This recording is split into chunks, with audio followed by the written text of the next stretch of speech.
ছেলেরা তো নাজুক হয়ে গেলে হ্যাঁ জন্মের আগের থেকে হ্যাঁ তারা লেগে মারা কত মানুষ টানুষি করে, আমার যদি ছেলে হয় ইডা করবো হিডা করবো, কয়টা মেয়ের লেগে মা বাবা এত মানুষই করে। আমার তো মনে হয় 100 থেকে নাও 5টা মেয়ের লেগে হইতে পারে এরকম হয়। আর পুরা 90% ছেলেরা লেগে মা বাবা কত মানুষই করে। ছেলেরা কি এতই নাজুক?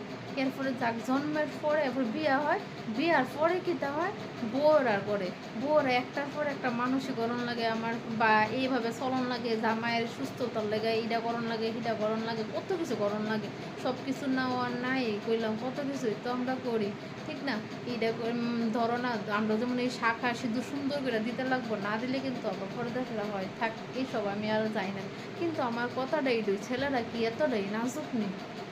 হ্যাঁ, আবার ওরা নাকও ফুরান লাগে, নাকও বলে আবার ছেলেরা মানে সব কিছুর লেগেই বলে মানে, হ্যাঁ আমি এটাই বুঝি না, ওটা মেয়েরা লেগে কেটা কিটা করে, কে করে যে একটা জামাই কি করলো একটা মেয়েরা লেগে খাওয়ান দাওয়া জামা কাপড় ছাড়া কোনো ব্রত টত শুনছুনি করতে, এই ছেলেরা লেগে এত কিছু লেগে